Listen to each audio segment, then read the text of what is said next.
Okay, let's dive right in. Today, we're talking about a treatment for knee arthritis that millions of people get every single year, but it's still one of the most debated procedures in all of orthopedics. We're talking about viscosupplementation. You've probably heard of them as hyaluronic acid injections or maybe even gel shots. So, what's the deal here? How can a treatment be so incredibly popular with both patients and doctors, but at the same time be so strongly recommended against by some of the biggest medical organizations out there? Well, that's what we're going to do today. We're going to unpack this whole controversy and get to the bottom of it. And right here, this is the heart of the problem. On one hand, you have the American Academy of Orthopedic Surgeons saying, nope, don't use it routinely. And on the other, the Osteoarthritis Research Society International says, well, hold on, it's a valid option. I mean, how can two of the biggest names in the field have completely opposite takes? It just doesn't add up, or does it? And this isn't just some small academic squabble. The stakes are absolutely huge. Osteoarthritis is the single most common joint disease on the planet, affecting over 560 million people. So figuring this out isn't just a debate. It affects the quality of life for a massive number of people, maybe even you or someone you know. All right, so to really get what's going on, we have to rewind a bit.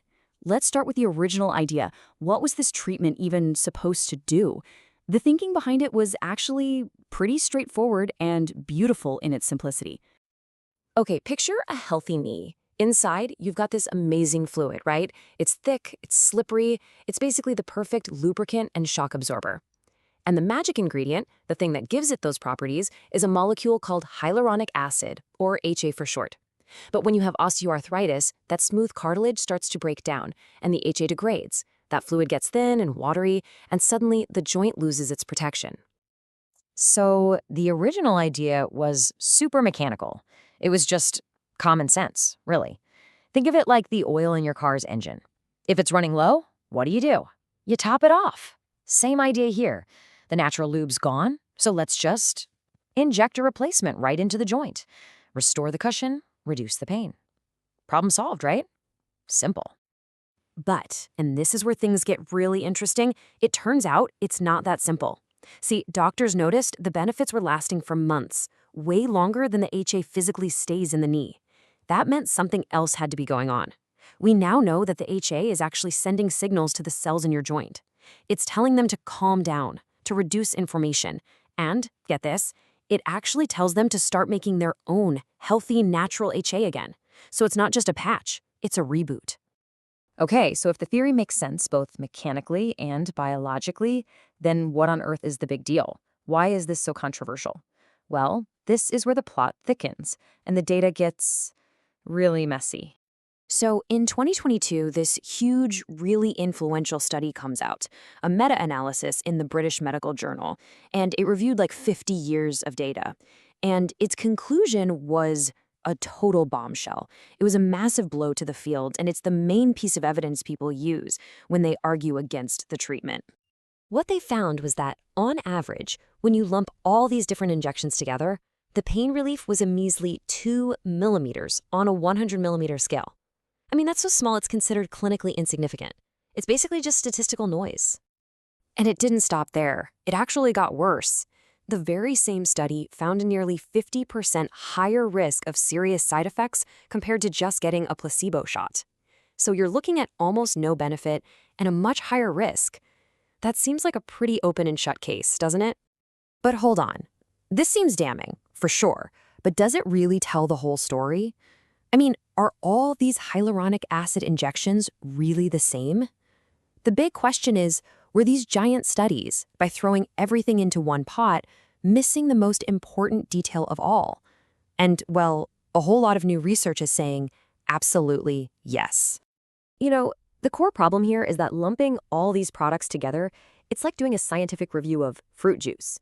Imagine you mix studies on sugary sodas that have like 1 drop of flavoring with studies on 100% fresh squeezed orange juice. The conclusion you'd get would be a total mess, right? It would be confusing and probably negative. You have to look at what's actually in the bottle. So it turns out there are basically 2 big families of these HA products. First, you've got linear HA. This stuff is made of natural, long chains. It's identical to the stuff your own body makes. Then you have cross-linked HA. This is different.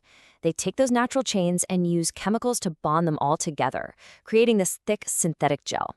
The whole goal was to make it hang around in the joint for longer. But see, that chemical modification, it comes with a huge trade-off. Because it's not natural anymore, your immune system can look at it and go, hey, what is this? It can treat it like a foreign invader, and that can trigger some really nasty inflammatory reactions, something called pseudosepsis. And you almost never see that with the more natural, linear stuff. So now a new paper from DeCampos, coming out in 2025, is proposing a much smarter way to look at all this. It says the most important difference isn't just the weight, it's the chemical structure. First, you separate the natural linear stuff from the synthetic cross-linked stuff. And this is the key that basically unlocks the whole puzzle. It shows that those huge negative studies were, well, they were flawed. The results were all skewed because they were mixing in these chemically modified cross-linked products. And this is the real game changer. The newest studies on the modern high-quality linear HA products are showing they can give you pain relief for up to a whole year from just one injection. So that whole reason for creating the synthetic cross-linked stuff in the first place, to make it last longer, it's totally obsolete. You can get the long-lasting relief without the added risk. Okay, so with this new way of thinking, the whole field is starting to move forward.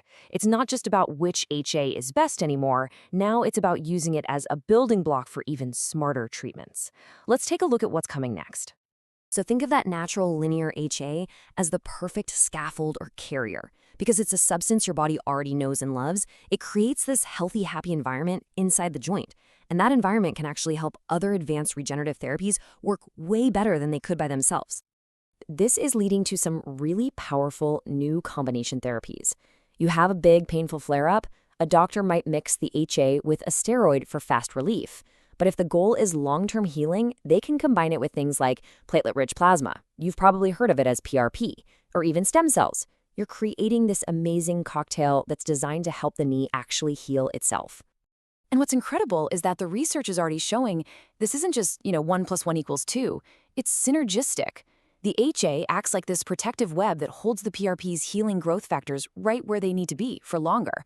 So they can send a stronger, more sustained signal for your body to repair itself. You get way better results than you would with either one alone. Okay, so let's bring this all home. After going through all of that, what's the one thing you really need to remember? What does this mean for anyone out there dealing with knee pain? The bottom line is this. The whole controversy, it wasn't really about whether these injections can work. It was because of bad science, of these massive studies that just failed to see the difference between completely different products.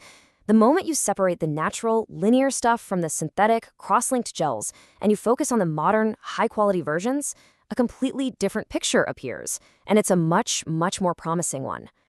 What this whole journey really shows us is that we're finally moving past a one-size-fits-all approach to arthritis. The future is all about personalization. It's about understanding what's happening inside your specific joint and then picking the right tool or even the right combination of tools for that exact job. It's really the dawn of a smarter, more personalized era for joint health. Thanks for joining me for this explainer.